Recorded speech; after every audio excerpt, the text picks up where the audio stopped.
నమస్కారం, welcome to reflection news. దేశానికి ఎటువంటి కష్టం వచ్చినా వెన్నంటి ఉండేది జాతీయవాదులు.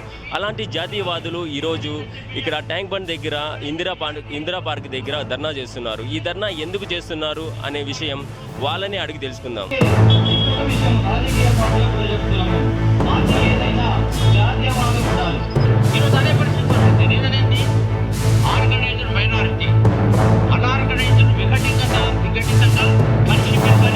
నమస్కారం అండి, మేము రిఫ్లెక్షన్ న్యూస్ నుంచి వస్తున్నాము.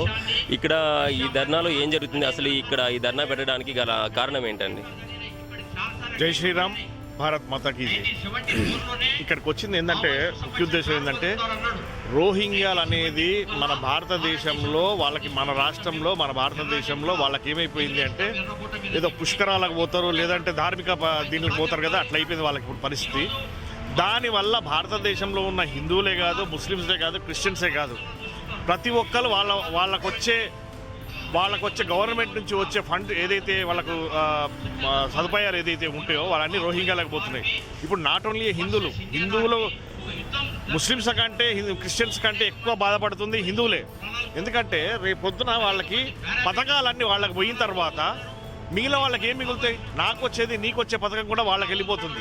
వాళ్ళకి ఏమైనా పాస్పోర్ట్ ఉందా, ఒరిజినాలిటీ ఉందా?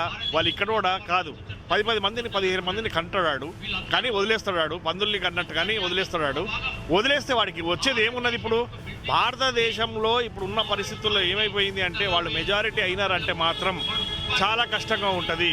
హిందువులందరూ మేల్కొనాలి. ఈ పరిస్థితుల్లో వాళ్ళు చేసే పనులేంది?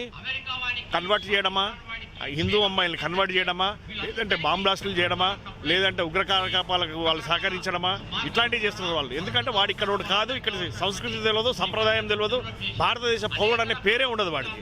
సో వాడికి ఏం పోయింది? వాడు వెళ్ళిపోతాడు, మళ్ళీ బార్డర్ దాటి వెళ్ళిపోతాడు, పాకిస్తాన్ బంగ్లాదేశ్ బార్డర్ దాటి వెళ్ళిపోతాడు. సో దీన్ని ఖండించాల్సిన, ప్రతి ఒక్క హిందువు ఖండించాల్సిన పరిస్థితి ఉంది.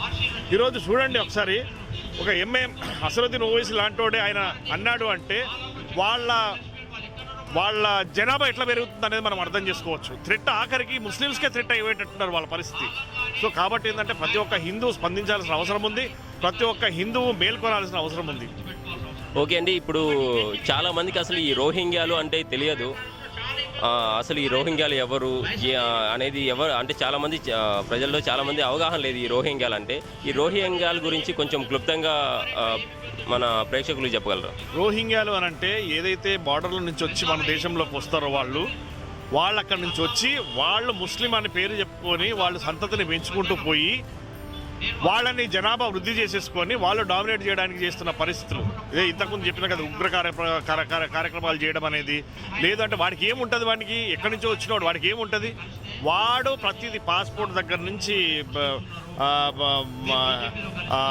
ఆధార్ కార్డు దగ్గర నుంచి ప్రతి ఒక్కటి డూప్లికేట్ తయారు చేసేసుకొని వాడు పందుల్లాగా పిల్లల్ని కనాలి, 10 మందిని కనాలి, వాడు పబ్లిక్లో వదిలేయాలి. ఇదే వాళ్ళు చేసే పని. ఎందుకని రోహింగ్యాలు ఇలా మన దేశంలోకి వస్తున్నారండి? వాడికి పనేమున్నది? ఉగ్ర కార్యక్రమాలు చేయడమే. వాడికి ఏం ముఖం ఏముండదు, వాడికి అడ్రస్ ఉండదు, లెక్కపత్రం ఉండదు. వాడు ఇక్కడికి వచ్చేసి ఏం చేసుకుంటాడంటే, వాడు జనాభాని పెంచుకోవడము, ఇక్కడ పబ్లిక్ని డిస్టర్బ్ చేయడమే వాడి డ్యూటీ. మన భారతదేశంలో దాదాపు ఎంతమంది రోహింగ్యాలు ఉన్నారని మీరు భావిస్తున్నారు? భారతదేశంలో ఎంతమంది అని చెప్పలేను కానీ, ఓన్లీ హైదరాబాదు, తెలంగాణ ప్రాంతంలో దాదాపు 20 లక్షల మంది ఉన్నారనేది నాకు తెలిసిన ఇన్ఫర్మేషన్. ఓన్లీ హైదరాబాదు, తెలంగాణ ప్రాంతంలో దాదాపు 20 లక్షల మంది ఉన్నారనేది నాకు తెలిసిన ఇన్ఫర్మేషన్. 20 లక్షల మంది ఉన్నారా? 20 లక్షల మంది తెలియకుండా ఉన్నారు. 20 లక్షల మంది వాళ్ళ కాలనీలే ఉన్నాయి కదా. మొన్న ఈ మధ్య సోషల్ మీడియాలో కూడా తెలిసింది కదా, అసలు కాలనీ వాళ్ళకు 20 లక్షల మంది అంటే అసలు రియల్లీ చాలా షాకింగ్ గా ఉందండి. అసలు 20 లక్షల మంది అంటే 20 లక్షల మంది అంటే అదే చెప్తున్నాను. మనలో మనుషుల్లాగానే ఉంటారు వాళ్ళు, మనలోనే కలిసిపోతుంటారు. వాడు రోహింగ్యా అనేది వాడి అజెండా వేరే ఉంటుంది, వాడి ఆలోచన వేరే ఉంటుంది. వాడికి ఇక్కడ భారతదేశానికి సంబంధించిన ఆలోచన కానీ పద్ధతులు కానీ ఏముండే వాడికి. మన భారత ప్రభుత్వం ఈ రోహింగ్యాలని ఎలా మన దేశం నుంచి తరంగొట్టాలనేసి మీరు భావిస్తున్నారు? భారతదేశం నుంచి తరిమి కొట్టాలి అంటే ముందు మన దేశ ప్రజలు కానీ, దేశ ప్రధానమంత్రి గారు ఈరోజు వాళ్ళని పంపించకపోతే ఓటింగ్ సాధితం వాళ్ళనే కదా గెలుస్తున్నాయి. ఇప్పుడు అటు బెంగాల్ అయితే ఏముంది, ఇటు హైదరాబాద్ అయితే ఏముంది, వాళ్ళ వల్లనే గెలుస్తున్నాయి ఇవన్నీ. లేకపోతే వాళ్ళకి సంబంధం లేదు. వాళ్ళ మెజారిటీ ఎక్కువైపోతుంది. వాళ్ళ మెజారిటీ ఎక్కువైపోవడం వల్ల ఏమైపోతుంది అని అంటే రేపు పొద్దున ముస్లింలకే వాళ్ళు సెట్ అయిపోతున్నారు. వాళ్ళని ఏంటంటే ముందు దేశం నుంచి తరిమి కొట్టాలని చెప్పేసి ఓవైసీ గారే చెప్పారు. అంటే ఆ స్టేజ్కి వెళ్ళిపోయింది వాళ్ళ జనాభా అనేది. సో నేనేమంటున్నానంటే ప్రతి ఒక్క హిందూ పౌరుడు ముందు మేల్కొనాలి, వాళ్ళని బయటకు పంపించాలి. దేశం మన ప్రధానమంత్రి గారు కూడా ఆయనని వాళ్ళని పంపించడానికి డెసిషన్ తీసుకుంటారని అనుకుంటున్నాను. నేనైతే తొందరలో వాళ్ళకు కూడా ఉంటుంది. బెంగాల్లో మమతా బెనర్జీ గారు ఈ రోహింగ్యాలను గట్టిగా సపోర్ట్ చేస్తున్నారనే ఒక వదంతి ఉన్నది అనే ఒక ఇది ఉంది. దాన్ని మీరు ఎలా చెప్పగలుగుతారా? నిజంగానే మమతా బెనర్జీ వాళ్ళని సపోర్ట్ చేస్తుంది అనేసి మీరు భావిస్తున్నారా? రోహింగ్యా అసలు రోహింగ్యా లేకపోతే మమతా బెనర్జీ అనే ఆమెనే ఉండదు. అసలు రోహింగ్యా లేకపోతే మమతా బెనర్జీ అనే ఆమెనే ఉండదు. అసలు వాళ్ళ గవర్నమెంటే ఉండదు. అక్కడ అందరినీ వాళ్ళు బంగ్లాదేశ్ నుంచి వచ్చిన వాళ్ళందరినీ ఇక్కడ మేము కాపాడుతుంది, పెంచుతున్నది. సెంట్రల్ గవర్నమెంట్ వచ్చే పథకాలను కూడా వాళ్ళు తీసుకుంటున్నారు. వాళ్ళు ఏంటంటే ఫ్రీగా వస్తున్నాయి కదా తీసేసుకుంటున్నారు. వాళ్ళు ఇష్టరాజ్యం అయిపోయింది. బెంగాల్ అనేది ఒక ఇష్టరాజ్యం అయిపోయింది. రేపు పొద్దున ఒక బంగ్లాదేశ్ ఒక పాకిస్తాన్ కాకముందే మోదీ గారు డెసిషన్ తీసుకొని వాళ్ళందరినీ పంపించాలని చెప్పేసి నా విజ్ఞప్తి. నమస్తే, నా పేరు Haindavi Reddy, Bharat nationalist forum organiser. అపి స్వర్ణమయీ లంక నమే లక్ష్మణ రోచతే జననీ జన్మభూమిశ్చ స్వర్గాదపి గరీయసి. అయితే ఇది రాముల వారు లక్ష్మణునికి చెప్పారనమాట. ఎప్పుడంటే రావణాసురుడ యుద్ధం అయిపోయిన తర్వాత విభీషణునికి పట్టాభిషేకం అంతా అయిపోయిన తర్వాత లక్ష్మణుడు ఏమన్నాడంట, అబ్బా ఎంత బాగుంది స్వర్ణలంక, ఈయనే ఉండిపోదాం రామయ్య అని అంటే రాముడు అన్నాడంట, జననీ జన్మభూమిశ్చ స్వర్గాదపి గరీయసి. అంటే మన దేశం నాకు అంతకంటే గొప్పది, నా జన్మభూమికి నేను వెళ్ళాలి కాబట్టి నేను వెళ్తున్నాను అంటే అలాంటి సంస్కృతి మన భారతదేశాన్ని.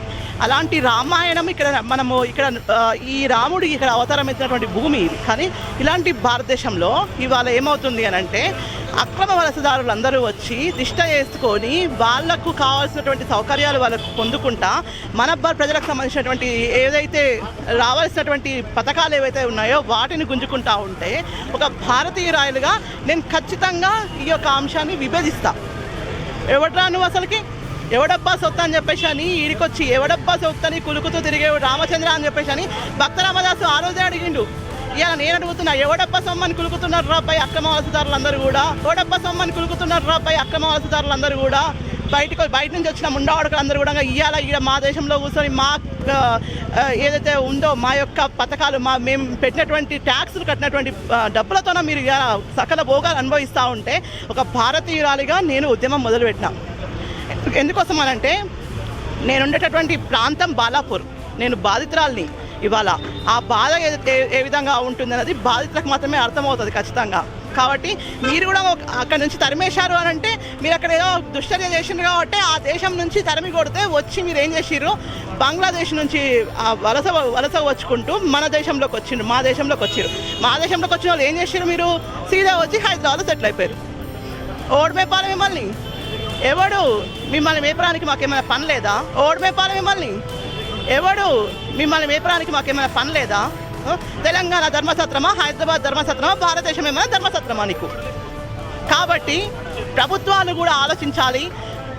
ఇక్కడ ఉన్నటువంటి స్థానిక ప్రభుత్వాలు ఏవైతే ఉన్నాయో వాళ్ళందరూ కూడా చేసినటువంటి ముస్లిం అప్పీజ్మెంట్ ఓటు బ్యాంకు కోసం అని చెప్పేసి అని అక్రమంగా వచ్చినటువంటి ఈ యొక్క వలసదారులందరూ కూడా వాడుకుంటున్నాయి అధికార ప్రభుత్వాలు. అక్రమంగా వచ్చినటువంటి ఈ యొక్క వలసదారులందరూ కూడా వాడుకుంటున్నాయి అధికార ప్రభుత్వాలు. గతంలో ఉన్నటువంటి బీఆర్ఎస్ ప్రభుత్వము, ఇప్పుడున్నటువంటి కాంగ్రెస్ ప్రభుత్వం రెండు కూడా వాళ్ళ యొక్క ఓటు బ్యాంకు కోసము రోహింగ్యాలను కానీ, బంగ్లాదేశ్ వాళ్ళని కానీ, పాకిస్తాన్ వాళ్ళని కానీ వాడుకుంటా ఉంటే ఫలితం ఏంది తెలుసా? ఇక్కడ లుంబిని పార్క్లో బాంబ్ బ్లాస్టులు, గోకుల్చాట్లో బాంబ్ బ్లాస్ట్ అవుతుంది, లేకపోతే మక్కా మసీద్లో బాంబ్ బ్లాస్ట్ అవుతుంది, దిల్షనాలో బాంబ్ బ్లాస్ట్ అవుతుంది. ఇలాంటి లుచ్చా నా కొడుకులు, ఇలాంటి లుచ్చా పార్టీలు సపోర్ట్ చేయబట్టే ఇవాళ మన భారతదేశంలో ఒక భారతీయురాలుగా సొంత దేశంలో ధర్నా చేయాల్సినటువంటి పరిస్థితి కల్పించిన ఈ పార్టీలు, ఈ కుహానా లౌకికవాదమైనటువంటి సెక్యులర్ పార్టీలు ఏవైతే ఉన్నాయో అవి ఇవాళ ధోరణి మార్చుకోకపోతే మాత్రం భవిష్యత్తులో ఖచ్చితంగా ఒక భారతీయురాలిగా నా యొక్క ఆవేదన నేను ఒకదాన్ని తెలపడం కాదు, ఇంతమంది వాళ్ళు ఇక్కడికి వచ్చారు అని అంటే ఈ యొక్క అగ్గి ఏదైతే ఉందో అది మెల్లమెల్లగా రాజుకోబోతా ఉంది. భారతదేశంలో ఉన్నటువంటి అక్రమ వలసదారులందరినీ కూడా దహించబోతా ఉంది. కాబట్టి ఉగ్రవాదం ఎక్కడుందయ్యా అంటే చార్మినార్ సందుల నుంచి చూస్తే చంద్రాయన్గుట్ట, బార్కసు, బాలాపూరు, తర్వాత తూల్పేట్, ఇలాంటి ఏరియాలలో ఉగ్రవాదం ఉంటుంది. ఉగ్రవాదం ఎక్కడుందయ్యా అంటే చార్మినార్ సందులో నుంచి చూస్తే చంద్రాయన్కుట్ట, బార్కసు, బాలాపూరు, తర్వాత ధూల్పేట్ ఇలాంటి ఏరియాలలో ఉగ్రవాదం ఉంటుంది. ఎందుకు ఉంటుంది అక్కడ? ఇంతకు ముందుకు బండి సంజయ్ గారు సర్జికల్ స్ట్రైక్ చేయాలని ఎందుకన్నారు అనుకుంటున్నారు? మరి ఊరికనే అనలేదు. అక్కడ ఉన్నటువంటి స్థానికంగా ఉన్నటువంటి నాయకులు వాళ్ళ యొక్క ఓటు బ్యాంక్ కోసం వీళ్ళని వినియోగించుకుంటున్నారు కాబట్టి, వీళ్ళని వాడుకుంటున్నారు కాబట్టి, మా యొక్క సోదరులైనటువంటి ముస్లింలకు అందరికీ కూడా అన్యాయం జరుగుతుంది కాబట్టి ఇవాళ భారతీయురాలిగా 100% ఈ యొక్క పోరాటం చేస్తూ ఉన్నాము. మేమందరం కూడా ఇక్కడ మేము భారతీయ నేషనలిస్ట్ ఫోరం ఆధ్వర్యంలో ఈ కార్యక్రమం చాలా విజయవంతంగా ముగిసింది. వచ్చినటువంటి ప్రతి ఒక్క వక్తకి అందరికీ కూడా ధన్యవాదాలు. మాకు వచ్చి చాలామంది మద్దతు తెలుపుతున్నారు ఇప్పుడు. కాబట్టి ఖచ్చితంగా మేము ముందుండి పోరాటం చేస్తూనే ఉంటాము. ఫర్దర్గా కూడా ఈ యొక్క మిషన్ ఆగదు, ఖచ్చితంగా తిరుగుతూనే ముందుకు పోతుంది. చాలా చక్కగా చెప్పారండి. కాంగ్రెస్ అనేసి చాలా చక్కగా చెప్పారు. మీకు అన్యాయం జరిగిందని అని చెప్తున్నారు. రోహింగ్యాల నుంచి ఏ రకంగా అన్యాయం జరిగిందండి మీకు రోహింగ్యాల వలన? నాకే కాదు, నేను ఏమనుకుంటానంటే నాకు పక్కన ఇప్పుడు నా పక్కన ఉన్నటువంటి మా ఇంటి పక్కన వాళ్ళకి జరిగిన అది నాకే అన్యాయం జరిగిందని అనుకుంటా నేను. కాబట్టి నా బాలాపూర్ ఏరియాలో ఇప్పుడు 20,000 మంది ఉన్న వాళ్ళు 2 లక్షల దాకా ఎట్లా వచ్చిండ్రు? అసలు ఎట్లా అయ్యారు? కోవిడ్కి బిఫోర్ తక్కువ ఉన్నటువంటి సంఖ్య ఇవాళ డబల్ ట్రిపుల్ పెరిగింది అంటే అది మా యొక్క అన్నదమ్ములకు అన్యాయం కాదా? మా హిందూ బంధువులందరికీ అన్యాయం కాదా? మరి ఇట్లాంటప్పుడు ఇక్కడ ఉన్నటువంటి మా యొక్క ముస్లిం సోదరులకు అన్యాయం కాదా? అదంతా కూడా ఆ అన్యాయం మొత్తం కూడా మాకు జరిగినట్టే. ఇవాళ ఏ ఒక్క భారతీయునికి అన్యాయం జరిగినా అది మనకు జరిగినట్టే. వ్యక్తిగతంగా జరగాల్సిన అవసరం లేదు ఈ విషయంలో. కానీ వ్యక్తిగతంగా డ్యామేజ్ కావద్దు అని అంటే మాత్రం ఖచ్చితంగా ప్రతి ఒక్కరు కూడా ఈ యొక్క విషయం పైన ఆలోచించాలి. ప్రతి ఒక్కరు మాట్లాడాలి, వాళ్ళ యొక్క గలం విప్పి వినిపించాల్సిందే. 100% వాళ్ళు బయటికి వచ్చి పోరాటం చేస్తే కానీ ప్రభుత్వాలు కదలయి. కాబట్టి మీ యొక్క ఉచిత పథకాలు ఏవైతే ఉన్నాయో అవి మీ జేబులలో పెట్టుకోండి. ఖబర్దార్ ఇక్కడ ఉన్నటువంటి తెలంగాణ కాంగ్రెస్ ప్రభుత్వానికి నేను హెచ్చరిస్తున్నాను. ఇవాళ రేవంత్ రెడ్డి గారు అందాల పోటీలు పెట్టి అంగంగ ప్రదర్శనలు చేపిస్తున్నావు, నువ్వు రియల్ ఎస్టేట్ బ్రోకర్ల ముందర ఆ పిల్లలతో డాన్సులు చేపిస్తున్నావు అని చెప్పేసి అని వివిధ కథనాలను వినిపిస్తున్నాయి. మాకు ఒక భారతదేశం మాకు తల్లి లాంటి తెలంగాణ తల్లిని పూజిస్తాం మేము. తల్లిని పూజించేటటువంటి ఈ యొక్క బతుకమ్మ పూజించేటటువంటి ఈ నేల పైన ఇట్లా అమ్మాయిలతో నువ్వు చేయించేటటువంటి పనులు ఏవైతే ఉన్నాయో అవన్నీ బయటకు వస్తున్నాయి. కాబట్టి చెప్తున్నాము, అందర పోటీల మీద మీరు చేసేటటువంటి వికృతాలు ఏవైతే ఉన్నాయో ఆపాలి ఖచ్చితంగా. ఈ యొక్క కేంద్ర ప్రభుత్వం ఇచ్చేటువంటి ఆదేశాల ప్రకారం ఖచ్చితంగా వాళ్ళందరినీ కూడా రోహింగ్యాలు కానివ్వండి, బంగ్లాదేశీలు కానివ్వండి, పాకిస్తానీలు కానివ్వండి, ఎంతమంది ఉన్నారో ముందు లెక్క చెప్పి అప్పుడు నువ్వేం చేసినావో చెప్పు. హోంమంత్రిగా, హోమ్ మినిస్టర్గా నువ్వే ఉన్నావు. ఇవాళ నీ దగ్గరనే ఆ శాఖ ఉంది. మరి నీ హోమ్ మినిస్టర్ ఇవాళ ఏం చేస్తుంది? నీ యొక్క భద్రతా బలగాలు ఏం చేస్తున్నాయి? అంటే ఇక్కడ కూడా మళ్ళీ బాంబ్ బ్లాస్ట్ అయ్యేంతవరకు కూరుకుంటావా నువ్వు? మరి అట్లా అయిన తర్వాతనే స్పందిస్తావా? మరి నేను అడుగుతున్నాను, ఇవాళ ప్రశ్నిస్తున్నాను నేను. కాబట్టి నాకు అన్యాయం జరిగింది అని అంటే మా ఇంటి పక్కల ఎవరికి అన్యాయం జరిగినా అది నాకు జరిగినట్టే. మా ఏరియాలో మా నియోజకవర్గంలో ఎవరికి జరిగినా అది నాకు జరిగినట్టే. కాబట్టే ఇవాళ నేను ఇక్కడ ఇందిరా పార్క్లో ఉన్నాను. ఒక్కదానిగా మొదలైనాను, 100 మంది నాకు జాయిన్ అయ్యారు. ఇది రేపు 1,000 లక్షలు దాటబోతా ఉంది. ఇది మాత్రం గుర్తుపెట్టుకోవాలి. ఇది ప్రభుత్వానికి ఖచ్చితంగా హెచ్చరిక లాంటిదే. హెచ్చరిస్తున్నాం ప్రభుత్వాన్ని, దిగండి, వాస్తవాలు తెలుసుకోండి. ఉన్నటువంటి మా ఏరియాలో ఉన్నటువంటి రోహింగ్యాలను వెంటనే బయటికి పంపించకపోతే మాత్రం అక్కడనే టెంట్ వేసుకొని కూర్చుంటా నేను. భారతదేశం నుంచి ఈ రోహింగ్యాలని ఏ విధంగా మనం తరిమి కొట్టాలండి? రోహింగ్యాలను తరిమి కొట్టాలంటే ఒకటే అండి, వాళ్ళ ప్రాబ్లం ఏదైతే ఉందో, ఇప్పుడు శరణార్థులుగా వచ్చిండ్రు వాళ్ళు. శరణార్థులు ఎన్ని రోజులు ఉంటారు? 2 రోజులు ఉండాలి, 3 రోజులు ఉండాలి. ఏళ్ళ కొద్దీ ఉండడానికి అవకాశం లేదు. కాబట్టి వెంటనే అంతర్జాతీయ స్థాయిలో ఏవైతే మనకు ఉన్నటువంటి చర్చలు ఏవైతే ఉన్నాయో వాటిని జరపాల్సినటువంటి అవసరం ఉంది.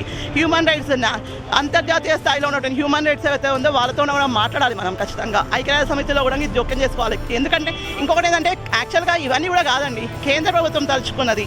కేంద్ర ప్రభుత్వం వాళ్ళని వెంటనే రిటర్న్ పంపిస్తామని చెప్పేసి అని చెప్పింది. ఒకటే భరోసా, మాకున్నటువంటి భరోసా కేంద్రంలో ఉన్నటువంటి నరేంద్ర మోడీ గారి ప్రభుత్వము, అమిత్ షా గారి మీద మాకున్నటువంటి భరోసా ఉంది. 100% వాళ్ళే వీరందరినీ కూడా బయటికి పంపించేంత వరకు కూడా వాళ్ళు నిద్రపోరు. ఈ యొక్క ప్రక్రియ మొదలైంది. ఇప్పటికే బీజేపీ పాలిత ప్రాంతాలలో మొత్తం కూడా అందరినీ బయటికి పంపిస్తున్నారు. వాళ్ళందరినీ దేశం విడిచిపోవాల్సిందే అని చెప్పి.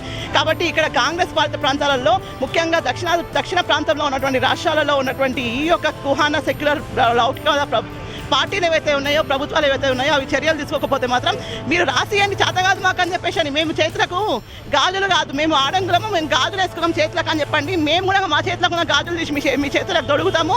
తొడిగి మేము మీతో రాయించుకొని కేంద్ర ప్రభుత్వం సహాయంతోనే ఖచ్చితంగా రోహింగ్యాలందరినీ కూడా బయటకు పంపిస్తాం. ఇప్పుడు కేవలం ఈ కాంగ్రెస్ పాలిత ప్రాంతాలలోకి ఈ రోహింగ్యాలు వెళ్తున్నారనేసి భావిస్తున్నారా? కళ్ళ ముందర కనిపిస్తుంది కదండి. కాంగ్రెస్ పాలిత ప్రాంతాలని కాదు ఇప్పుడు, అది ఒకప్పుడు కాంగ్రెస్ చేసిన ఒప్పందం ఇదంతా కూడా.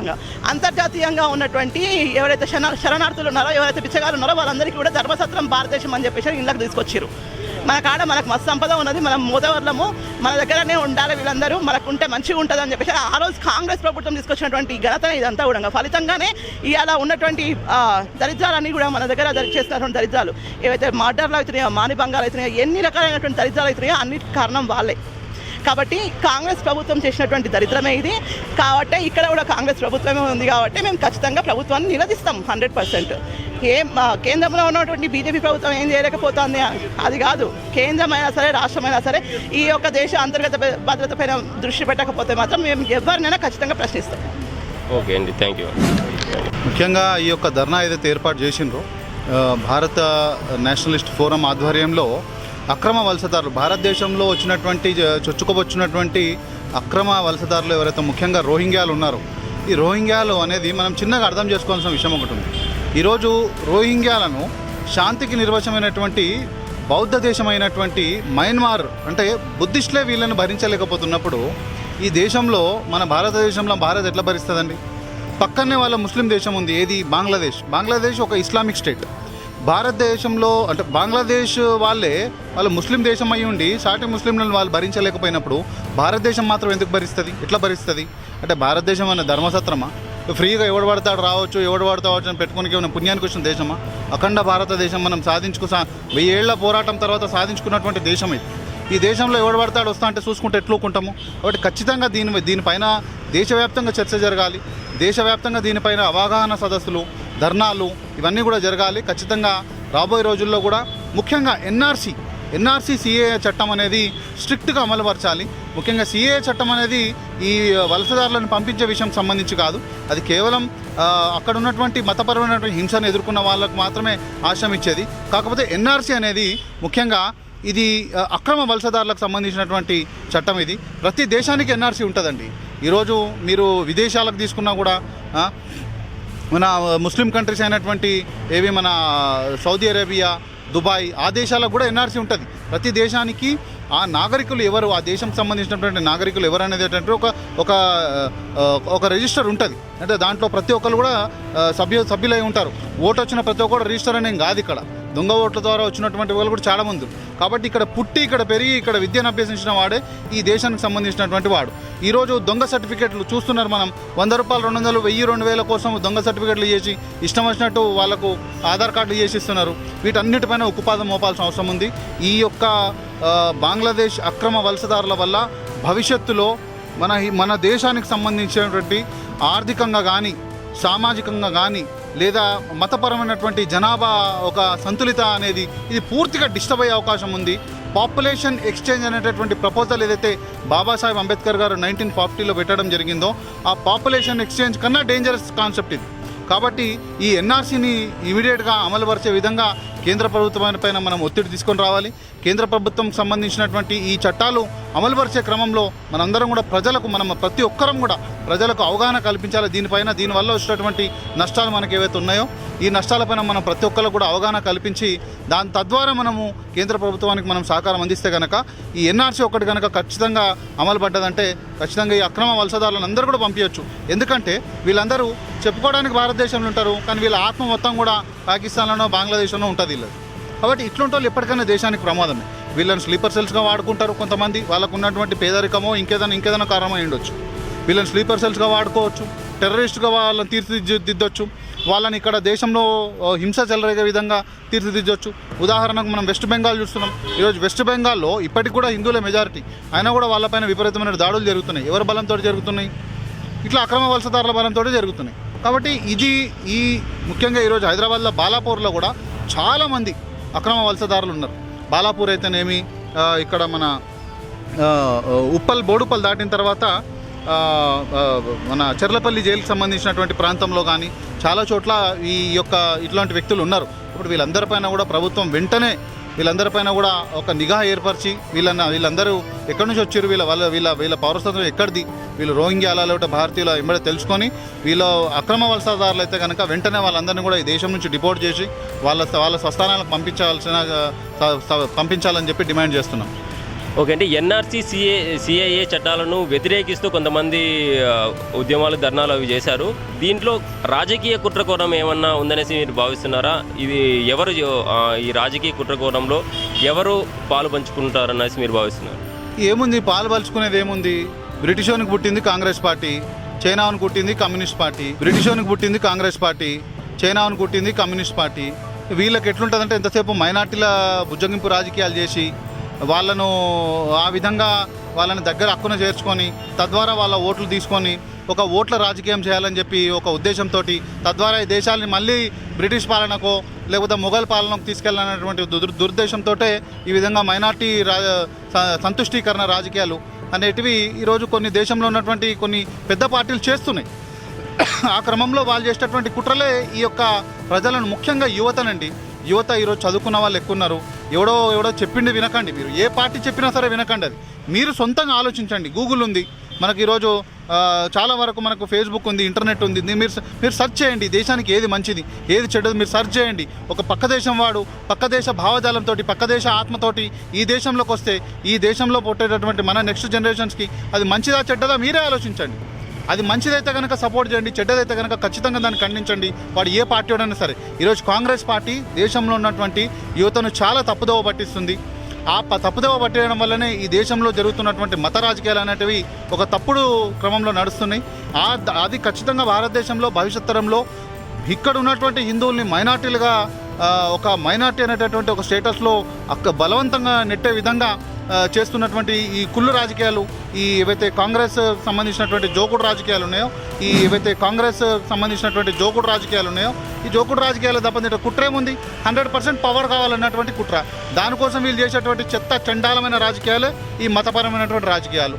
కాబట్టి ఈ కాంగ్రెస్ పార్టీ చేసేటటువంటి ఈ మైనార్టీ మతపరమైనటువంటి రాజకీయాలే కానీ లేదా కులపరమైనటువంటి కులాల మధ్యలో చిచ్చు పెట్టే విధమైనటువంటి రాజకీయాలు కానీ ఇది ప్రజలు ఈరోజు యువత నమ్మే పరిస్థితిలో లేరు. మేమందరం కూడా మేల్కుంటున్నాం. మేము కూడా ఒక దళితుడిని, మేము దళితునిగా వండుకుంటూ కూడా ఈ దేశానికి ఏది మంచిదో ఏది చెడ్డదో ఆలోచించుకునే శక్తి నాకు ఇచ్చిండు. రాజ్యాంగం నాకు ఆ శక్తినిచ్చింది. బాబాసాహెబ్ అంబేద్కర్ నాకు ఆ జ్ఞానాన్ని ఇచ్చిండు. కాబట్టి మేము ఆలోచించుకుంటున్నాం. ఈ దేశానికి మేలు చేసే పార్టీ ఏదో మేము కూడా గ్రహిస్తున్నాం.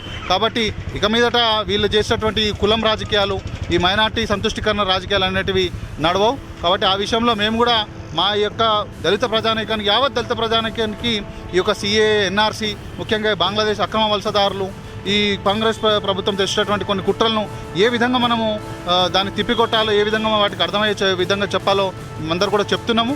కాబట్టి భవిష్యత్ తరంలో ఈ పప్పులు ఉడకవండి. మమతా బెనర్జీ గారి గవర్నమెంట్ రోహింగ్యాల వల్లే ప్రతిసారి గెలుస్తుంది, రోహింగ్యాల సపోర్ట్ వల్లే గెలుస్తుంది అనేసి అందరికీ జగమెరిగిన సత్యం ఇది.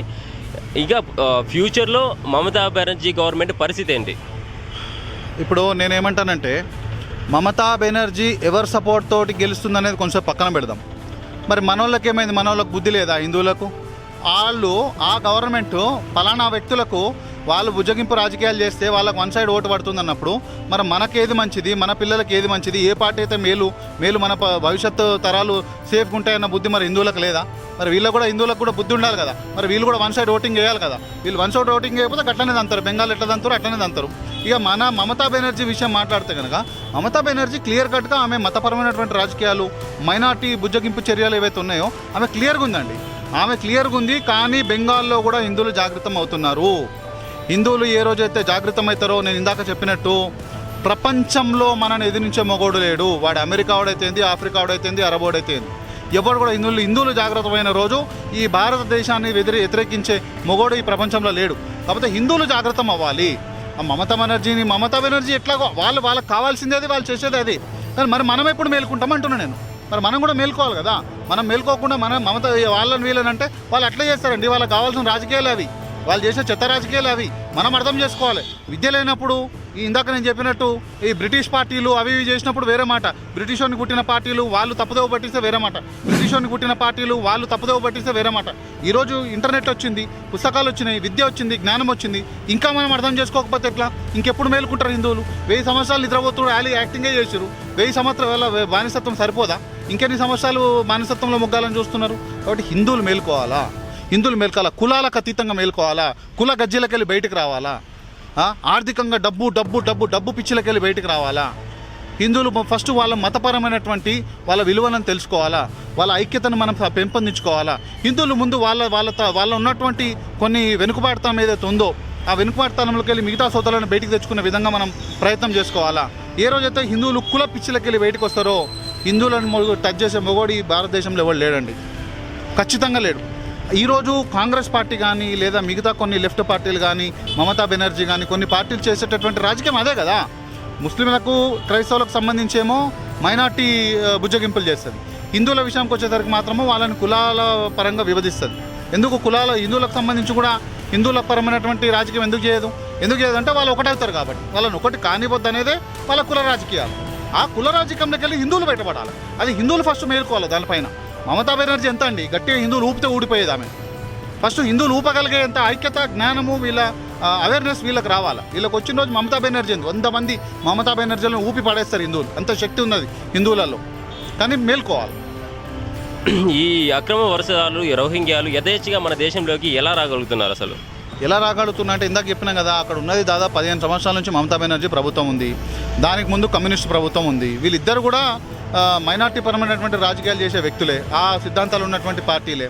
వాళ్ళందరూ కూడా ఈ దేశాన్ని, భారతదేశాన్ని, ఇది ఇప్పుడు జరుగుతున్న సమస్య కాదు, సుమారు 20, 25, 30 సంవత్సరాల నుంచి జరుగుతున్నటువంటి వలసలు ఇవన్నీ కూడా. వాళ్ళందరూ కూడా క్లారిటీ ఉంది ఏ విధంగా ఈ భారతదేశాన్ని, అంటే దేశం మొత్తం మీద, అంటే బంగ్లాదేశ్ త్రూ ద్వారానే మన దేశం మొత్తం మీద ఈ రోహింగ్యాలు వస్తున్నారా? ఎస్, 100%. అక్కడ ఇప్పుడు నేనేమంటున్నా, చాలామంది బార్డర్ సెక్యూరిటీ ఫోర్స్ ఏం చేస్తుంది, central government border security force ఉండే కదా అంటారు. నేనేమంటున్నా, ఇది కేవలం మోడీ హయాంలోనో మోడీ వచ్చినప్పటి నుంచో జరుగుతుంది కాదు. ఇది 70 ఏళ్లలో సుమారు 30 ఏళ్ల నుంచి జరుగుతుంది. ఇది 70 ఏళ్ల స్వతంత్రంలో సుమారు 30 ఏళ్ల నుంచి కూడా ఈ యొక్క అక్రమ వలసలు అనేవి జరుగుతున్నాయి. ఈ అక్రమ వలసలు అనేటివి ఆగిన రోజు ఖచ్చితంగా భారతదేశంలో ఒక మంచి సెక్యూరిటీ, అంటే బార్డర్ సెక్యూరిటీ ఫోర్స్ని కనుక టైట్ చేయగలిగితే ఇది ఆగుతాయి, కరెక్టే. కానీ ఇది ఈ రోజు వచ్చి మోడీ వచ్చి టైట్ చేసినంత మాత్రాన ఆగిపోయేది కాదు. ఇక్కడ ఉన్నటువంటి బార్డర్ గవర్నమెంట్స్ ఏవైతే ఉన్నాయో అవన్నీ కూడా ఈ మైనార్టీ సంతుష్టి రాజకీయం చేసేటటువంటి ప్రభుత్వాలే. అంతకు ముందుకున్నటువంటి సెంట్రల్లో ఉన్నటువంటి కాంగ్రెస్ ప్రభుత్వం వాళ్ళు కూడా మైనార్టీ సంతుష్టి రాజకీయాలు చేసేటటువంటి ప్రభుత్వాలే. కాబట్టి వాళ్ళు ఇచ్చినటువంటి సందు ద్వారానే వీళ్ళు ఈ దేశంలోకి రావడం జరిగింది. ఇప్పుడు మనం అనుకుంటున్నాం చాలామంది దగ్గర డాక్యుమెంట్స్ లేవని. చాలామంది దగ్గర డాక్యుమెంట్స్ వచ్చినాయి, వాళ్ళు డాక్యుమెంట్స్ రెడీ చేసుకున్నారు. ఆల్రెడీ పోయినసారి CAA NRC ప్రపోజల్ వచ్చినప్పుడే చాలామందికి దొంగ ఆధార్ కార్డులు వచ్చేసినాయి. కానీ ఎంత చేసినా కూడా సెంట్రల్ గవర్నమెంట్ గైడ్ లైన్స్ కొన్ని ఉన్నాయి, వాళ్ళ నామ్స్ కొన్ని ఉన్నాయి. ఆ నామ్స్ ప్రకారం ఖచ్చితంగా ఒక్కలో దాగున్న ఎలుకను కూడా, కలుగులో దాగున్న ఎలుకను కూడా బయటకు తీస్తారు. తీయాల్సిన అవసరం కూడా ఉంది. అట్లయితేనే ఈ దేశ భవిష్యత్ అనేది బాగుంటుంది. లేకపోతే ఖచ్చితంగా ఈ దేశంలో మతపరమైనటువంటి అల్లర్లు జరగడానికి అవకాశాలు ఉంటాయి, స్లీపర్ సెల్స్ పెరిగిపోయడానికి అవకాశం ఉంటుంది, టెర్రరిజం పెరిగిపోయే అవకాశం ఉంటుంది, ఈ దేశ వ్యతిరేక భావజాలం పెరిగిపోయే అవకాశం ఉంటుంది. కాబట్టి ఎట్లా వస్తున్నారు అనే అంశం పైన క్లియర్ కట్ మీరు గెలిపించుకుంటుందే యాంటీ హిందూ పార్టీలను గెలిపించుకున్న తర్వాత వాళ్ళు ఎందుకు రానియారండి? ఖచ్చితంగా దేశంలోకి హ్యాపీగా పూలపాన్ వేసి మరి పూల బాట వేసి మరి రాణిస్తారు, రెడ్ కార్పెట్ వేసి మరి వాళ్ళను దేశంలోకి రాణిస్తారు. కాబట్టి ఈ యొక్క రాజకీయ పొలిటికల్ హిందూయిజం అని ఇందాక అన్నది, పొలిటికల్ హిందూయిజం రావాల్సిన అవసరం ఉంది హిందువుల మెదడులో. కేవలం ఒక పార్టీ బీజేపీ వస్తేనో ఇంకేదో వస్తేనో శివసేన అది కాదు, కేవలం ఈ పార్టీలు వస్తేనే హిందువులు బాగుంటారని కాదు. ఏ పార్టీ వచ్చినా హిందువుల కాళ్ళ దగ్గర ఉండాల్సిందే, లేకపోతే ఖచ్చితంగా మనకు సమాధి కడతారు హిందువులందరూ కలిసి అనే ఒక భయం ఏ రోజైతే ప్రతి పార్టీలో వస్తుందో అదే పొలిటికల్ హిందూయిజం. ఆ పొలిటికల్ హిందూయిజం రావాలా? ఎట్లయితే ఈరోజు చూడండి, ఇస్లామిక్ పొలిటికల్ ఇస్లాం ఉంటుంది పాకిస్తాన్లో. ఏ పార్టీ వచ్చినా ముస్లింలకు వ్యతిరేకంగా అయితే పోదు కదా. బంగ్లాదేశ్లో పొలిటికల్ ఇస్లాం ఉంటుంది, ఏ పార్టీ వచ్చినా ముస్లింలకు వ్యతిరేకంగా పోదు కదా. అదేవిధంగా భారతదేశంలో కూడా పొలిటికల్ హిందూయిజం ఉండాలా. ఏ పార్టీ వచ్చినా కూడా ఈ దేశ ఆత్మకు సంబంధించినటువంటి భావజాలం ఉండాలి తప్ప విదేశీ భావజాలంతో ఇక్కడ పనిచేస్తా అంటే నడవదు. ఆ రకమైనటువంటి పొలిటికల్ రెవల్యూషన్ హిందువులలో కనుక వస్తే ఖచ్చితంగా ఒక్కడు కూడా అక్రమ చొరబాటుదారులు ఈ దేశంలో ఉండే పరిస్థితి ఉంటుంది. ప్రతి ఒక్కరిని బయటకు పంపిస్తారు, ఒక్కరిని కూడా లోపల రానియకుండా ఉంటారు. తద్వారానే ఈ దేశ భవిష్యత్తు బాగుంటుంది. ప్రజలలో ఈ రోహింగ్యాల పట్ల ఏ విధమైన చైతన్యం తీసుకురావాలనేసి భావిస్తున్నారు? ప్రతి ఒక్కరూ ఈ విషయం పైన అవగాహన ఉన్నటువంటి ప్రతి ఒక్క కార్యకర్త ఒక 1000 మందికి మనం గనక దీనిపైన అవగాహన కనుక కలిగించగలిగితే, దీనిపైన అవగాహన సదస్సులు, ధర్నాలు, యూట్యూబ్ డిస్కషన్లు, ఇంటర్వ్యూలు, వివిధ రకాలమైనటువంటి సోషల్ మీడియా మాధ్యమాల గనక ద్వారా గనక మనం ప్రజల్లో గనక అవగాహన తెప్పించగలిగితే, ముఖ్యంగా చదువుకున్న యువత లార్జ్ స్కేల్లో వాళ్ళకు అవగాహన రావాల్సిన అవసరం ఉంది. ఈ దేశ యువత కనుక ఏ రోజైతే జాగృతమవుతారో ఆ రోజు ఖచ్చితంగా ఈ దేశానికి ఏది మంచో అది జరుగుతుంది, ఏది చెడో అది తరిమేస్తారు దాన్ని. కాబట్టి వివిధ సోషల్ మీడియా ద్వారా కానీ ఇలాంటి ధర్నాల ద్వారా కానీ, అవగాహన సదస్సులు కానీ, లేదా పర్సనల్గా 1-to-1 ప్రతి ఒక్క వ్యక్తి తన ఉన్నటువంటి ఫ్రెండ్ సర్కిల్లో, తన ఫ్యామిలీలో, తన ఫ్యామిలీ ఫ్రెండ్స్లో, ఫ్రెండ్స్ అండ్ ఫ్యామిలీలో ప్రతి ఒక్కరిలో, స్కూళ్ళల్లో, కాలేజీలలో ఈ యొక్క డిస్కషన్ జరగాల్సిన అవసరం ఉంది. మనం ప్రతి ఒక్క కార్యకర్త ఒక 100 మందికి, 1000 మందికి చెప్పే విధంగా కనుక మనం పనిచేస్తే ఖచ్చితంగా దీనిపైన అవగాహన వస్తుంది.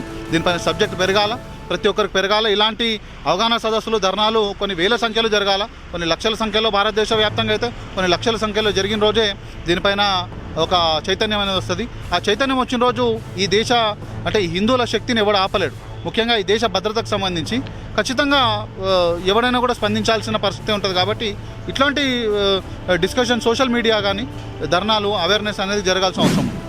అయితే అక్రమ వలసదారులు అంటే ఎక్కడో లేరండి. మన తెలంగాణలోని మన మహేశ్వరం నియోజకవర్గంలోని బాలాపూర్లోనే సుమారు 20,000 మంది ఉన్నారు. మనము దేశం మొత్తం చూస్తున్నాం అక్రమ వలసదారులను. ఈరోజు గుజరాత్లో, ఢిల్లీలో, మహారాష్ట్రలో, మధ్యప్రదేశ్లో ఉన్న ప్రభుత్వాలన్నీ నిలబడుతున్నాయి. కానీ ఈ యొక్క రాష్ట్రంలో, ఈ యొక్క ప్రభుత్వం, కాంగ్రెస్ ప్రభుత్వంలోని అనేక మంది అక్రమ వలసదారులు 2011లోనే వచ్చారు ఇక్కడికి.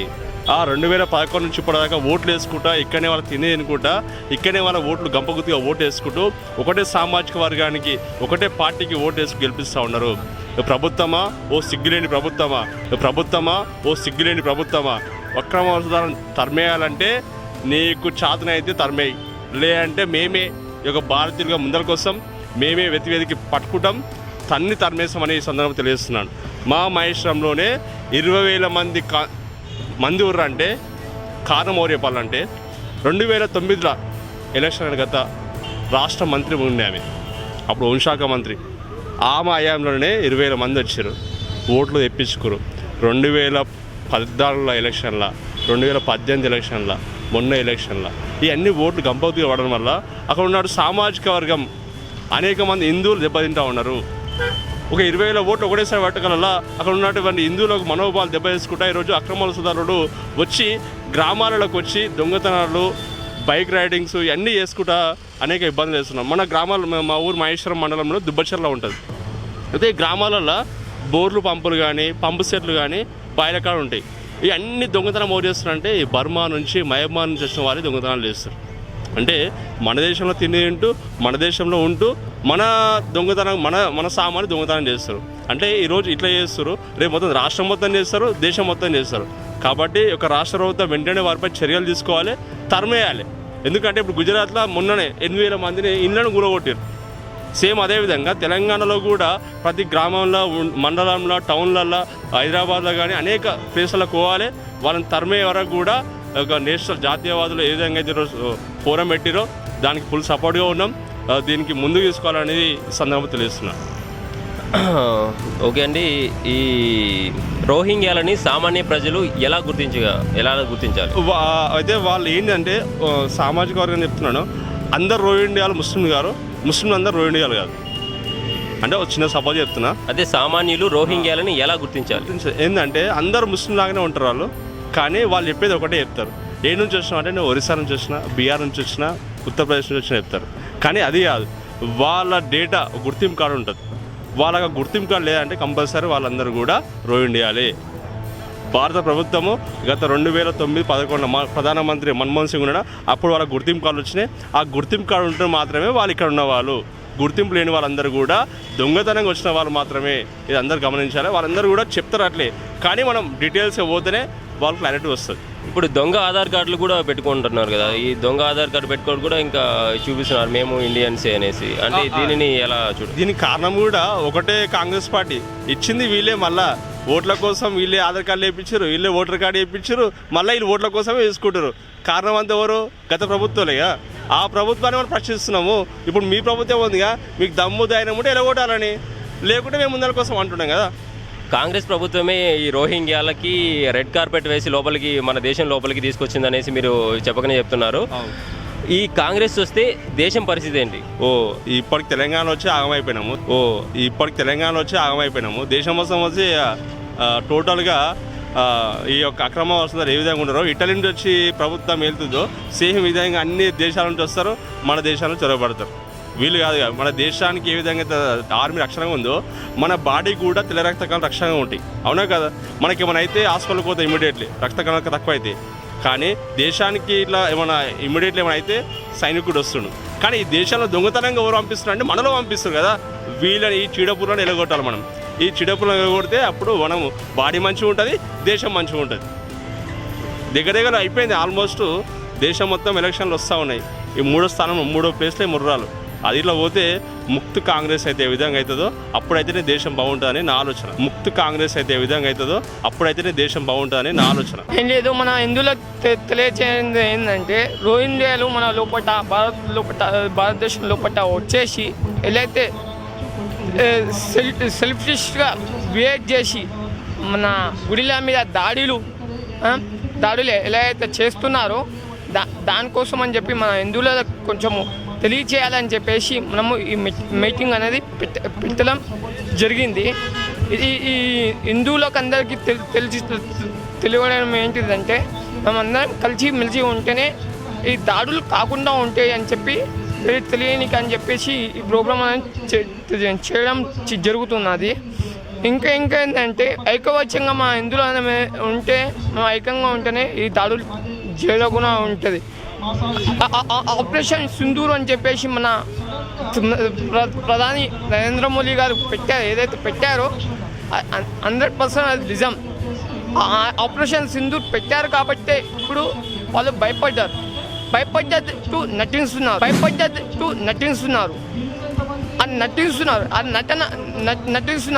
మరి ఎప్పుడు యుద్ధం అనేది స్టార్ట్ అవుతుందో తెలియదు.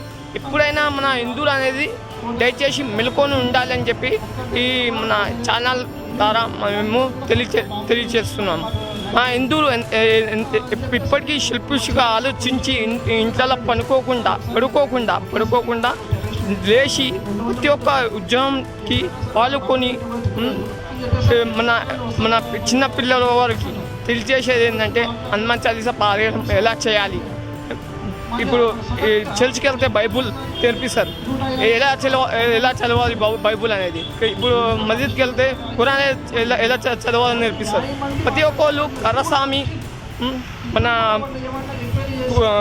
ఇది హనుమాన్ చాలీసా ఎలా చదవాలి అని చెప్పి చిన్న ఉన్నప్పటి నుంచి నేర్పిస్తే మా హిందూ లోపల ఐక్యత అనేది పెరుగుతూ ఉంటుంది. మన లోపల మన భాగాలే మన లోపల మన భావాలే దెబ్బతింటున్నాయి. కాబట్టి ఇందులో యూనిటీ లేని కాలం ఇలాగనే వరస దాడులు అనేటివి జరుగుతూ ఉంటాయి. శ్రీకృష్ణుడు జన్మించిన రోజే ఒక దాడి జరిగింది. వరుసగా దాడులు ఇప్పటికీ 60 దాడులు జరిగినాయి. అవి మన గుళ్ళ మీదే జరుగుతున్నాయి. ఆ గుళ్ళ మీద జరుగుతున్నాయి. ప్రతి ఒక్క గుడి జాగల పిచ్చోడు అంటున్నారు. ఇక్కడ చూడు పిచ్చోడు అంటున్నారు. ఇప్పుడు మనం పోయేసి దాడి చేస్తే వాడు కావోసుకొని చేశాడు, వాడు మందు తాగి చేశాడు, అది తాగి చేశాడు, బజ్జల మత్తులో చేశాడు అంటారు. కానీ ఈ పిచ్చోళ్ళు మాత్రం మన గుడిల మీదే దాడి చేయాలని చెప్పి దాడులు చేస్తారా? లేకపోతే వాళ్ళ గుళ్ళ మీద దాడులు చేయవచ్చు కదా. వేరే వాళ్ళ మీద దాడులు చేస్తే మంచిగా ఉంటుంది కదా. ఇప్పుడైనా కానీ మన వాళ్ళు ఏంటంటే మెలుకొని నా హనుమాన్ చాలీసా ప్రయాణం కొన్ని ప్రోగ్రాంలకి వస్తే మంచిగా ఉంటుంది అని చెప్పి నేను కోరుకుంటున్నాను, మనవి చేసుకుంటున్నాను. జై హింద్, భారత్ మాతాకి జై, గోమాత జై శ్రీరామ్. ఈ దేశ వనరులు, ఈ దేశ సంపద ఇదంతా కూడా ఈ దేశంలో పుట్టినటువంటి వాడికి వాటి మీద ప్రేమ ఉంటుంది, లేకపోతే వాడు దానికి అర్హుడు. మాత భూమి పుత్ర పృథివ్య అని వేదోక్తి ఉన్నది. అంటే ఈ భూమి నాకు మాత, నేను ఈ భూమికి కొడుకును అని ఎవరైతే ఫీల్ అవుతారో వాడు నిజంగా భారతీయుడు, లేకపోతే ఈ భూమికి వారసుడుగా ఫీల్ అవుతాడు. అక్రమ సంతానానికి కానీ విదేశీయులు ఉన్నటువంటి వాళ్ళ సంతానం కానీ ఇటువంటి ఫీలింగ్ ఉండదు. బయట నుంచి వచ్చిన వాడు కూడా ఎప్పుడు కూడా ఈ దేశ సంపద మీదనే కన్నేసి ఉంటాడు. ఇది సోనేకి చిడియా భారత్ అని ఎప్పటి నుంచో ఒకటి నానుడి ఉంది. అంటే భారతదేశం అనేది ఎప్పటి నుంచో మా సంస్కృతి సాంప్రదాయాలు ఎంత గొప్ప అంటే అవతలోడు ఆకులు కట్టుకున్నప్పుడు మేము పట్టు వస్త్రాలు ధరించినాం. వానికి నేత తెలియదు. మా దగ్గర ఉన్నటువంటి పత్తిని చూసి హ్యూయాన్సాంగ్ ఏం రాసుకుంటే, ఆహా భారతీయుల విజ్ఞానం ఎంత గొప్పది, వీళ్ళు తెల్లనైనటువంటి ఊళ్ళును చెట్ల మీద మొలిపిస్తున్నారని రాసుకున్నాడు వాడు. అంటే వాళ్ళకి అప్పుడు కూడా నూలు ఉంటుంది, బట్ట నేస్తారని తెలియదు, బట్టలు కట్టుకుంటారని కూడా తెలియదు. వాళ్ళు జంతు చర్మాలను కోసుకొని కట్టుకునేటోళ్ళు నా కొడుకులాలు. వాళ్ళు వచ్చి వాళ్ళు చెప్తా ఉన్నారు పాశ్చాత్యులు అందరూ కూడా మాకంటే చాలా విజ్ఞానవంతంగా ముందుకు వెళ్ళినామని చెప్పినటువంటి అజ్ఞానులు వాళ్ళందరూ కూడా. దీనిని మనం తెలుసుకోవాలి. ఈ భూమి మీద మనము ప్రేమ చూపించకపోతే చాణక్యుడు చెప్పినట్టు విదేశీ సంతానం కూడా ఈ భూమి మనల్ని దోచుకుపోతాడు. వాడు దుర్మార్గుడు. ఇప్పటికే మనకు అంటే రీసెంట్ చరిత్ర చూసుకుంటే ఆఫ్ఘనిస్తాన్ మన నుంచి పోయింది, పాకిస్తాన్ పోయింది, కజకిస్తాన్, తుర్క్మెనిస్తాన్, ఎన్ని స్థానాలు ఉన్నాయో కూడా ఇవన్నీ కూడా అఖండ భారతదేశంలోని ముక్కలే.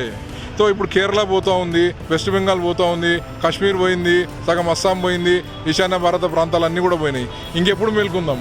ఇప్పుడు వాళ్ళు మనల్ని ఓడించడానికి శక్తి సరిపోక పక్క దేశాల నుంచి, బర్మా నుంచి, మియాన్మార్ నుంచి, బంగ్లాదేశ్ నుంచి, ఇంకెక్కడి నుంచైనా సరే శరణార్థుల పేరిట వాళ్ళని తీసుకొస్తున్నారు. అక్రమ చొరబాటుదారులను ఇక్కడ నివసించేస్తున్నారు. ఇక్కడ పుట్టినోనికి ఆధార్ కార్డు ఎన్రోల్మెంట్ కోసము, లేకపోతే ఆధార్ కార్డులో మన పేరు చెడిపోతే కనుక, లేకపోతే మిస్టేక్ ఉంటే కనుక సరి చేసుకోనికే వాడు పోతే నెలలు తిరగాలి. కానీ వాళ్ళకి ఎంత ఈజీగా వస్తుంది, ఆధార్ కార్డు వస్తుంది, మన పాన్ కార్డు వస్తుంది, ఓటర్ కార్డు వస్తుంది, వాడు ఓటర్ వేస్తాడు, వాడు ఓటు వేస్తాడు. ఇప్పుడు ఉత్తర భారతదేశంలో టైట్ చేస్తుంటే దక్షిణ భారతదేశంకి వస్తున్నారు. ఎందుకంటే ఇక్కడున్న ప్రభుత్వం లత్కోర ప్రభుత్వం, వీళ్ళందరూ కూడా దాన్ని పట్టించుకోవట్లేదు. ఇక్కడ ఉన్నటువంటి ఎవరైనా రాని ఏమైనా రాని మేము తిండి పెడతాం, మా కోట్లు ఏరి చాలనేసి అంటున్నారు. అధికారిక లెక్కల ప్రకారం కేసీఆర్ గారు చెప్పినటువంటి లెక్కల ప్రకారం బాలాపూర్ దగ్గర ఉన్నటువంటి రోహింగ్యాలకు ఒక రక్షణ శిబిరం కల్పిస్తే దాంట్లో 40,000 మంది ఉండే. ఈరోజు అది 5 లక్షలు దాటిందని మాకు సమాచారం. ఆ చంద్రాయనగుట్ట నుంచి ఐఎస్ఎదన్ వరకు రోడ్డు రెండు పక్కల కూడా ఈ చిరు వ్యాపారం పేరు మీద వచ్చి డిఆర్డిఓ ఆ డిఫెన్స్ సంస్థలకు ప్రహరీ పక్కనే వీళ్ళు వ్యాపారం చేసుకుంటారు. ఎప్పుడైనా వాళ్ళు తొంగి చూస్తారు, వాళ్ళకు దుంకుతారు, ఇంకేమైనా చేసే అవకాశాలు ఉన్నాయి. వాళ్ళందరూ కూడా ఈ దేశానికి, ఈ రక్షణ వ్యవస్థకు సవాల్ విసురుతూ ఉన్నారు. సో వాళ్ళందరూ కూడా మా దేశ వనరుల నుంచి వాళ్ళకి ఎందుకు భాగం ఇవ్వాలి? మేము ఈ దేశ వనరుల మీద, ఈ సంపద మీద వాళ్ళకి ఎందుకు ఇవ్వాలి? మేము పన్నులు కడుతున్నాం, మా పన్నుల నుంచి వాళ్ళకు రక్షణ శిబిరం పేరు మీద వాళ్ళకు భోజన పథకాలు ఎందుకు ఇస్తారు? వాళ్ళకందరికీ తరమేయండి కదా వాళ్ళని. వాళ్ళు ఎందుకు ఇక్కడ ఉండాలి? వాళ్ళు ఇంత దుర్మార్గమైన ప్రభుత్వాలు, ఈ దేశ పౌరుల పట్ల ప్రేమలేని ప్రభుత్వాలు, వాళ్ళందరూ కూడా ఎప్పుడు కూడా ఈ దేశ కేవలం కొన్ని రోజుల రాజ్యాధికారం కోసం దేశ రక్షణను, సార్వభౌమత్వాన్ని పణంగా పెట్టి చేస్తూ ఉన్నారు. కేవలం కొన్ని రోజుల రాజ్యాధికారం కోసం దేశ రక్షణను, సార్వభౌమత్వాన్ని పణంగా పెట్టి చేస్తూ ఉన్నారు. వాళ్ళందరికీ కూడా ఇదే హెచ్చరిక చేస్తున్నాం. మిమ్మల్ని అందరికీ కూడా ఘోరీ కడతాం. ఈ దేశ ప్రజలు ఇప్పుడు మేల్కొన్నారు. దేశ ప్రజలందరూ కూడా చూస్తూ ఉన్నారు. దేశంలోని సామాన్యమైన ప్రజలు ఇవాళ ధర్నా చేస్తున్నారు. రేపొద్దున ఇది ఒక అగ్ని దావానంలా వస్తూ ఉంటుంది. మిమ్మల్ని అందరూ కూడా దహించేస్తాం. ఇది మా స్పందన. ఇది ఇట్లాగే ఇక్కడి నుంచి మొదలైంది, ఒక్క అడుగు మొదలైంది, లక్షల అడుగులు వేస్తాం. దీని గురించి కోట్ల మంది దీని నుంచి ఎలుగెత్తి చాటుతాం.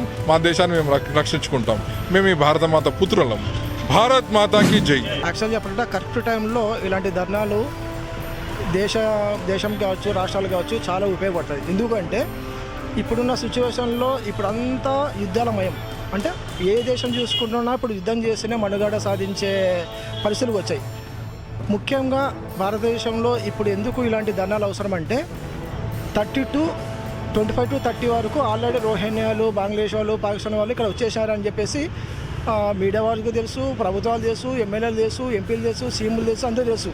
ఇంకా ఓపెన్ చెప్పాలంటే ఇక్కడ పాకిస్తాన్ పక్కన ఉన్నా కూడా తెలిసినా కూడా ఏం చేయలేని పరిస్థితి వచ్చింది. ఎందుకంటే మా ఇల్లు సీతాఫలం మండి.